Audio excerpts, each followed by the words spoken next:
Hello friends, I welcome you all in my YouTube channel. आज इस video में हम MPC 003 का ब्लॉक 4 का यूनिट 4 जो लास्ट यूनिट है उसका यूनिट 4 का सेकंड पार्ट स्टार्ट करेंगे, जिसमें हम इंक ब्लॉट टेस्ट के बारे में बात करेंगे। हमने ऑलरेडी जो है इंक ब्लॉट टेस्ट की जो रोशा का है काफ़ी डिटेल में इसके ब्लॉक 1 के यूनिट 3 में हमने जिसमें असेसमेंट ऑफ पर्सनैलिटी की बात की थी।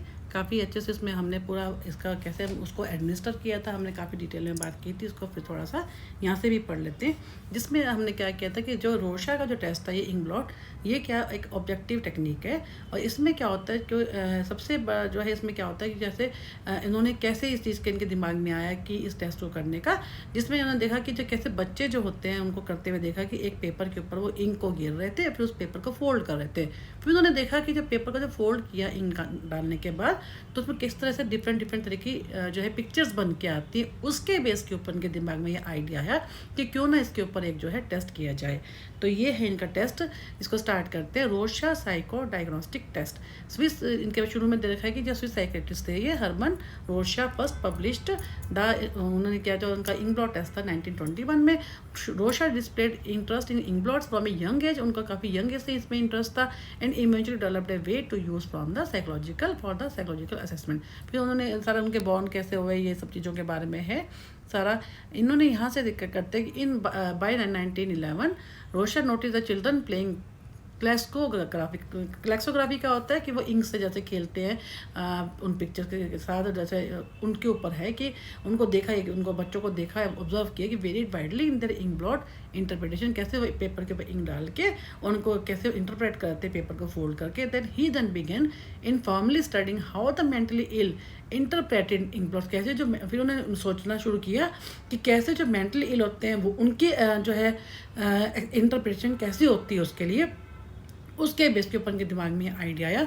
उनके जो टेस्ट था during the ink blot test, उन्होंने क्या किया, एग्जामिनर इशू ने सीधे टोटल को 10 इंक ब्लॉट दी जाते हैं, जिनमें से 5 जो तो थे वो ब्लैक एंड वाइट थे और 5 जो थे वो क्या थे कलर थे, लेकिन उनकी जो बैकग्राउंड थी वो ब्लैक एंड वाइट ही थी। तो उन्होंने कैसे उसके ऊपर काम किया, it is assumed that examiner will project his own personality and emotion on to the ambiguous picture. जब उनके जो सब्जेक्ट्स थे एग्जामिनी थे उनको एम्बिगुअस का मतलब कि उनको वेग पिक्चर दिखाई जाती थी, जो इन कार्ड्स को 10 के 10 कार्ड को उनको दिखाया जाता था और उसके बेस पे जो उनको क्या इंटरप्रेट उन्होंने किया उनको उन्होंने नोट किया और उनके बेस के ऊपर देखा कि उनके जो इमोशनल पार्ट क्या है उनको, या उनका मेंटल स्टेट क्या है उसके बारे में। इसके बारे में हमने काफ़ी ऐसे भी पढ़ा था, आपको याद होगा हमने कैसे उनको हर एक को दिया गया वो कार्ड, जो उसमें हमने 3 चीज़ें और भी की थी, परफॉर्मेंस प्रॉपर की बात की थी, इंक्वायरी की बात की थी, स्कोरिंग की बात की थी, जिसमें हमने आपको याद होगा कि उसका रिएक्शन टाइम भी नोट किया था, किस तरह से हम जब कार्ड को देते हैं और कैसे जो जिस समय वो रेस्पॉन्स देते हैं दोनों का हमने रिएक्शन टाइम भी नोट किया था। इसके अलावा जो है आपको याद होगा कि हमने फिर प्रोबिंग भी की थी, काफ़ी डिटेल उनके आंसर को नोट किया था। अगर हमारे को थोड़ा सा भी डाउट था, उनके वेग आंसर थे, तो हमने फिर से उनका प्रोबिंग करके फिर से उनको दिखाया था और उनका काफ़ी डिटेल देखा था। और इसके अलावा हमने फिर जो स्कोरिंग की थी उसमें भी हमने देखा था कि उन्होंने स्कोरिंग किस टाइप से की थी, लोकेशन के बेस पे थे या कलर के बेस पे थे, शेड के बेस पे थे। तो जिसमें हमने देखा था जो कलर थे उनके हम उनके इमोशनल स्टेट को देख रहे थे। इसके अलावा जो हमने उनकी क्वालिटी को भी देखा था कि वो कितना उनकी क्लैरिटी उनके रेस्पॉन्स के ऊपर। तो ये सारा हमने ऑलरेडी जो है ब्लॉक 1 के यूनिट 3 में, जिसमें हम असेसमेंट ऑफ पर्सनैलिटी में काफ़ी डिटेल में हमने किया था। तो इसमें इन्होंने यहाँ पे थोड़ा इसको भी देख लेते हैं कि Rorschach set of 10 ink blot was first published in 1921 in a book entitled, book का नाम दे रखा है psycho diagnostic. His peers were skeptical about the ability of ink blot interpretation to assess personality accurately। अब उन्होंने क्या किया, उनके जो लोगों ने इसका क्रिटिसिज्म भी किया, ये भी हमने जो है पहले काफ़ी डिटेल में पढ़ लिया था। फिर इस टेस्ट की लाइबिलिटी वैलिडिटी क्या है उसके बारे में लिखा हुआ है। करंट यूज़ में क्या है कि Rorschach ink blot test continues to be the most popular projective test. आज की डेट में क्या है काफ़ी जो है ये काफ़ी पॉपुलर है। And how critics of the, फिर भी उसके जो क्रिटिक्स क्या आर्ग्यू करते हैं that the interpretation of an examiner's response is highly dependent on the examiner, क्योंकि वो हमने रेस्पॉन्सेज को नोट कर लिया, उसके हमने उसको एक्सप्लेन किया अपने वर्ड्स में। तो इसमें क्या होता है एग्जामिनर जो होता है उसका खुद की जजमेंट बहुत बहुत ज़्यादा होती है, सब्जेक्टिविटी ज़्यादा हो जाती है, जो रिजल्ट्स होते हैं वो ज़्यादा रिलायबल नहीं रहते कई बार, क्योंकि अगर वो भी डिपेंड करता है एग्जामिनर टू एग्जामिनर, वो कितना एफिशिएंट है, कैसे उस चीज़ को वो जो रिस्पॉन्सेज उसको मिले हैं वो 10 इंक ब्लॉक्स के 10 के 10 इंक ब्लॉक्स से जो उसको रिस्पॉन्सेज मिले वो उन्होंने कैसे उसको इंटरप्रेट किया, all depend upon the efficiency और जो है एक्सपर्टीज ऑफ द एग्जामिनर्स। तो ये इसमें सबसे बड़ा वो आता है, ड्रॉबैक आता है। Alternatively others content that the with proper use and training, फिर भी अगर प्रॉपर को यूज़ किया जाए, प्रॉपर उनको ट्रेनिंग दी जाए, तो Rorschach can be lively interpreted and therefore see remains a useful psychological assessment instrument होता है। फिर उन्होंने प्लेट के बारे में उन्होंने कैसे कैसे किया था, फिर ये सारा हमने ऑलरेडी कर रखा है। लोकेशन में क्या था कि उन्होंने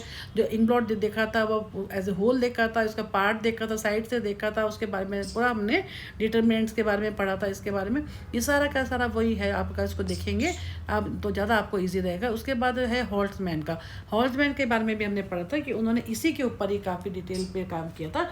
ये हॉल्ट्जमैन का जो थोड़ा इसी टाइप का ही था, लेकिन थोड़ा सा बेटर था, क्योंकि इनके में हॉल्ट्जमैन वाले में और रोशा वाले में हमने क्या डिफरेंस किया था कि इसमें जो हॉल्ट्जमैन का था इनमें 45 कार्ड्स थे टोटल, और थोड़ा इंप्रूव था। इन्होंने दो अलग से पैरेलल जो लिए थे ए एंड बी, और इनमें जो रेस्पॉन्स जो थे उन्होंने जो हमारे सब्जेक्ट्स थे उनके रेस्पॉन्स को उन्होंने फिक्स कर दिया था। और फिर उसके बाद उन्होंने लाइबिलिटी थोड़ा सा ज़्यादा आई थी इनके उसमें टेस्ट में, क्योंकि उन्होंने बार बार नहीं, सिर्फ एक बार में उतना एक बार में दिखा के जो उनके जो रेस्पॉन्स थे उनको फिक्स करने के बाद ओनली जो कार्ड्स थे तो उनके करीब 2 ही रेस्पॉन्स लिए, क्योंकि ए और बी 2 फॉर्म में उसको लिए, पहले ए के रेस्पॉन्स लिए फिर बी के रेस्पॉन्स लिए। टोटल इनके में टोटल थे 45 कार्ड्स थे। आप पढ़ेंगे आपको याद आ जाएगा, फिर भी थोड़ा सा कर लेते हैं कि हॉल्ट्जमैन इंक ब्लॉट टेक्निक जो है is a projective personality assessment. ये भी प्रोजेक्टिव ही है फॉर द पर्सन्स क्या है, एज इज 5 साल से ऊपर के लोगों के लिए है। And the main purpose of this test is to assess personality structure of the subject, क्योंकि ये भी हमारा जो है पर्सनैलिटी को देखने के लिए। It is also use as a diagnostic test, particularly assessing schizophrenia के, डिप्रेशन के लिए, एडिक्शन के लिए एंड पर्सनैलिटी डिसऑर्डर पे। इस टेस्ट में वही जो मैंने आपको बताया कि कैसे उसको डेवलप किया, कैसे जो स्टैंडर्ड मेजरमेंट है 45 में इंक ब्लॉट्स थे, और जो टेस्ट एडमिनिस्टर था वो क्या था, examiner has a stack of 47 card with ink blot 45 जो टेस्ट के कार्ड थे, और 2 क्या थे उनके प्रैक्टिस कार्ड जिसमें उनको प्रैक्टिस करने के लिए कहा था, और इसके अलावा एक ब्लैंक कार्ड भी था जिसके ऊपर उनको अपने रेस्पॉन्सेज भी लिखने थे। ये सारा उनका एडमिनिस्ट्रेशन के बारे में 50 to 80 मिनट का टोटल लगते हैं। और HIT क्या हॉल्ट्जमैन का जो टेस्ट है is then scored against the 22 personality related जो कैरेक्टरिस्टिक थी उसके ऊपर बेस्ड है। ये सारा उसी के बारे में हमने ऑलरेडी ये कर रखा है। तो इसको हम आगे बढ़ते हैं। यहाँ से ए परसेप्शन टेस्ट, इसको भी हमने किया था। ये TAT जिसको हमने कहा था, इसमें क्या था कि हमने उनको दिखाकर पिक्चर, और कोई भी जैसे 2 है, मेल फीमेल है, या कोई भी माँ बेटी है, कोई भी उनको पिक्चर दिखाकर उसके ऊपर उनको क्या था फोकस, उनको स्टोरी लिखनी थी, उसके ऊपर हम वो देखते थे उसका जो है पर्सनैलिटी जो है किस टाइप की है, उसके ऊपर हमने एसेस किया था। Let us first understand what is a perception. It refers conscious perception with full awareness, कैसे वो कॉन्शियसली हमारी जो परसेप्शन रहती है उसके बारे में है। जो है ए परसेप्शन का मतलब क्या होता है, हम कैसे किसी भी चीज़ को अपनी फुल्ली अवेयरनेस में कॉन्शियसली किसी चीज़ को परसीव करते हैं। It is a process of understanding by which newly observe qualities of an object are related to past experience, कैसे हमारे पास्ट एक्सपीरियंस के बेस के ऊपर हमारी जो है नई हम ऑब्जर्वेशन में हेल्प करते हैं हमारे पास्ट एक्सपीरियंसेस। इसमें है इन्होंने दे रखा TAT, यहाँ से तो करेंगे TAT हमने ऑलरेडी कर रखा, क्योंकि TAT ये इस टाइप का है ये चैप्टर जिसमें से लॉन्ग क्वेश्चन नहीं आता, लेकिन हाँ 5 नंबर में या 3 नंबर में जरूर आ सकता है, और बहुत इंपॉर्टेंट भी। हॉल्ट्जमैन का इंक ब्लॉट टेस्ट है वो भी 5 नंबर में आया हुआ है, वो 3 नंबर में भी आया हुआ है, TAT भी 3 नंबर में आया हुआ है। तो इस टाइप से हम इनको अलग अलग से हम डिफरेंट तरीके से हम कर सकते हैं। TAT में क्या, जैसे मैंने आपको बताया, यहाँ पे फिर भी पढ़ लेते हैं। The test is based on the Murray's need theory and is developed by Morgan and Murray ने 1935 में किया था। TAT में क्या है 30 black and white picture card होते हैं। उसमें पिक्चर कार्ड में जैसे उन्होंने बताया कि जैसे ईच फॉर बॉयज़ है, गर्ल्स है, मैन एंड वुमेन है, depicting people in ambiguous situation, ये भी जो है वेक सिचुएशन होती है एम्बिगुअस में, +1 ब्लैंक कार्ड जिसमें उनको लिखना होता है। The usual procedure for administering the TAT begins by asking the examiner to tell a complete story about each, और जैसे मैंने बताया उनको कार्ड दिखाए जाते हैं, उनमें पिक्चर होती है, उनके बेस पे उनको पूरी स्टोरी लिखनी होती है। स्टोरी को लिखने के लिए उनको 5 मिनट दिया जाता है हर स्टोरी के लिए। The examiner is asked to devote approximately 5 minutes to each story telling उनको बतानी होती है स्टोरी कि what is going on and what thoughts and feeling the people in the story है, किस टाइप के लोग हैं, उनकी फीलिंग को हम पूरा वो जब एक्सप्रेस करते हैं एक स्टोरी में वो 5 मिनट लगाते हैं हर कार्ड पे। तो what events have led up the situation and how it will turn out, इन सबके बारे। फॉर एग्जांपल इन्होंने कहा कि one of the picture shows a young woman in the foreground and a weird old woman, एक माँ बेटी है या कुछ भी कहिए, एक ओल्ड लेडी है, साथ में एक यंग वुमन है, वो पिक्चर के ऊपर उन्होंने कार्ड दिखाया। अब उसके बेस पे उन्होंने क्या है, the following story was told by young college women in respect, जब उसको दिखाएगी एक इस टाइप की पिक्चर जिसमें वियर्ड एक ओल्ड वूमेन है और एक यंग वूमेन है, तो ये जो फाइंडिंग्स है, दिस इज द वूमेन, उसने जो क्या कहा जिसको दिखाई गई जो कॉलेज वूमेन है कि this is the women who has been quite troubled by the memories of a mother she was resentful towards and she has feelings of sorrow and for the way she treated her mother, her memories, सारा उसकी जो findings है। तो इन्होंने इस type से example दिया हुआ है। And keep from stories such as this, a skilled examiner obtains information about the dominant needs, emotions, sentiments, complexities and conflicts। ये भी वही चीज़ है, एग्जामिनर कौन है उसकी एफिशिएंसी पे डिपेंड करता है कितना वो स्किल्ड है, ताकि जो है जो रिजल्ट्स उसको जो मिले हैं, जो स्टोरी उनको उन्होंने लिख ली है 5 मिनट जो है हर एक कार्ड पे जो स्टोरी लिखी गई है, तो उस स्टोरी को इंटरप्रेट वो कैसे करेगा वो उसकी स्किल पे डिपेंड करता है, ताकि वो सब्जेक्टिव ना हो, कितना ऑब्जेक्टिवली उसको एक्सप्लेन करेगा, उसकी स्किल चाहिए, उसको एक्सपर्टीज चाहिए, इस पर डिपेंड करता है ताकि कोई भी बायस ना हो। तो ये मेन जो है इसमें हमने करा है, ये हमारा जो है TAT टेस्ट है। When interpreting TAT story it is assumed that respondents project their own needs, अपनी खुद की जो है नीड्स को, डिज़ायर्स को ही वो एक्सप्रेस करते हैं। And interpretation of stories Fairlie subjective होती है, क्योंकि उसमें कई बार जो है जो इंटरप्रेटर होता है या एग्जामिनर होता है उसकी बहुत उस पर रोल होता है, कई बार वो सब्जेक्टिव हो जाता है, उसी का अपना केस होता है। Impressionist process centering on analysis of the needs and personality of the main character who presumably जो है represent examinee and the environmental forces. उन्होंने ये बताया कि कैसे कैसे जो है किस किस चीज़ के बेस पे उसको इंटरप्रिटेशन करनी होती है, तो इन बेस पे कई बार वो जो है सब्जेक्टिव हो जाता है। अब उन्होंने क्या किया, the frequency, intensity and the duration of the story are all taken into account. जब वो इंटरप्रेट करते हैं तो इन सबको हम ध्यान में रखते हैं।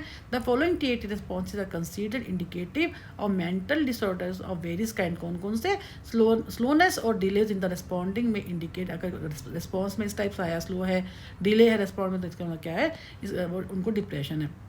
Stories by man involve negative comments about women और अफेक्शन फॉर अदर मैन, यानी क्या है, अगर वो वुमेन है तो वुमेन में अगर ज़्यादा वो दिखा रही है, वो नेगेटिव कमेंट दिखा रही है। अगर अफेक्शन फॉर अदर वुमेन दूसरे के लिए, तो उन्होंने कहा इसको हम होमोसेक्सुअलिटी का नाम दिया। उन्होंने कहने का मतलब कि अपने उन्होंने टेस्ट को किस तरह से उन्होंने इंटरप्रेट किया, उन्होंने इसके बारे में बताया। इस टाइप से हमारा जो है TAT में क्या होता है, मेनली कैसे वो जो 10 कार्ड होते हैं उनके ऊपर इनको अपना दिखाना पड़ता है, अपना रेस्पॉन्स। ये हमारा जो था TAT। अब क्या, सीनियर ए परसेप्शन के नाम से मालूम है, जो कि बड़े लोगों के ऊपर है, ओल्डर पीपल के ऊपर है, एडल्ट्स के ऊपर है। तो ये जो टेस्ट है मेनली क्या आता है, ओल्डर पीपल, बस सेम तरीका है, सेम जैसे कार्ड्स होते हैं। The 16 stimulus pictures on this test which was design specially for the older adults reflect themes of loneliness, uselessness, illness, helplessness and lowered self esteem. किस टाइप से ये जो है इनके ऊपर जो ओल्ड पीपल जो होते हैं उनके ऊपर सेम तरीका है, 60 स्टिमुलस पिक्चर्स होती है, उनको जो है किस ढंग से स्टोरीज के रूप में उनको लिखवाया जाता है, तो उससे उनका मालूम होता है कि उनका क्या जो है थीम क्या है, उन कार्ड्स की लॉनलीनेस है, यूजलेसनेस है, कैसे उनकी इलनेस है, उनकी कैसे वो हेल्पलेसनेस महसूस करते हैं, कैसे उनकी जो सेल्फ एस्टीम है वो इस एज में आके लोअर हो जाती है। फिर चिल्ड्रन ए परसेप्शन, ये क्या है, ऐसा टेस्ट है जो कि बच्चों के ऊपर है, for children basically. The children apperception test is a projective personality test use to assess individual variation in children response की, कैसे इंडिविजुअल के, बड़े लोगों के में और बच्चों के रेस्पॉन्सेज में कैसे। अब बच्चों को जब दिखाते हैं तो उसमें हम क्या दिखाते हैं, ये ज़्यादातर ये एनिमल बेस्ड होते हैं, क्योंकि बच्चे जो होते हैं वो चूहे, बिल्ली, कुत्ते, इनको देख के बड़े खुश होते हैं। तो जो इनको जो कार्ड है ये बेसिकली उसके ऊपर बेस्ड है, जो कि एनिमल्स पे। इनमें क्या है कि a Murray uses a standard series of 31 picture card in assessing perception. 31 इन्होंने कार्ड्स को यूज़ किया, और इनमें क्या कहा उन्होंने, is in assessing perception of the interpersonal relationship, the cards which portray humans in a variety of common situation and used to make children tell stories about relationship in social situations, and the obtained response analyzed and personality of child is delineated, which may consider dominant drives, emotion, sentiment. Same वही तरीका है, लेकिन इन्होंने क्या किया, mainly जो है वैसे इन्होंने ह्यूमन बींग से ज़्यादा इन्होंने एनिमल्स के ऊपर आप चेक करेंगे CAT के बारे में, आपको मिल जाएंगे सारे कार्ड्स ऑनलाइन। तो उसको आप देखेंगे सारे एनिमल्स पेज पे, कहीं उनकी डॉग है, कैट है, उनको दिखा रखा है ताकि बच्चे उनको देख के अब वो क्या कैसे उसको एक्सप्लेन करते हैं, उसके ऊपर उनकी फाइंडिंग्स के ऊपर इन्होंने स्कोरिंग की है। और ये क्या है, मेनली 20 से 45 मिनट लगते हैं इसको एडमिनिस्टर करने में, और इस conducted by the train professional psychologist in clinical research और एजुकेशनल सेटिंग। और एक और चीज़ भी है कि ये जो टेस्ट है ये सिर्फ 3 से लेकर 10 साल तक के बच्चों के लिए है। जो है इतने छोटे बच्चों के लिए इन्होंने जो है टेस्ट यूज़ किया है, which includes pictures of children commonly family situations के ऊपर बेस्ड थी, और जो है 3 से 10 साल तक के बच्चों के ऊपर इस टेस्ट को परफॉर्म किया था। तो ये हमारा जो था चैप्टर जो है यहीं पे ख़त्म होता है। हमारा MPC 003 ये पूरा मॉड्यूल भी हमारा ख़त्म हो गया है। नेक्स्ट वीडियो में हम MPC 004 से स्टार्ट करेंगे। हमने अभी तक already MPC 001, 002, 005, even practical, internship, ये सारी मैं आपको आप देखेंगे मैंने ऑलरेडी प्ले लिस्ट में डाल दी है ताकि आपको दिक्कत ना हो। और आप उसको कैसे, ज़्यादातर मेरे पास क्वेश्चन यही आते थे कि कैसे स्टूडेंट्स में से पूछते थे कि हमेशा कि कैसे इंटर्नशिप फाइल बनती है, कैसे प्रैक्टिकल लिखते हैं, तो इसलिए मैंने वो वीडियोज़ आपके लिए पहले ही डाल दी हैं। और नेक्स्ट वीडियो में हम MPC 00 स्टार्ट करेंगे जिसका नाम है एडवांस सोशल साइकोलॉजी। और आपका सबका बहुत बहुत धन्यवाद जो आप मेरे YouTube चैनल से जुड़े हुए हैं, और आपने बहुत अच्छे से कमेंट भी कर रहे हैं, सब्सक्राइब भी कर रहे हैं चैनल को, और शेयर भी कर रहे हैं। ऐसा करने से मुझे भी मोटिवेशन मिलती है, मुझे मेरी टीम को सभी बहुत अच्छे से मोटिवेटेड रहते हैं। तो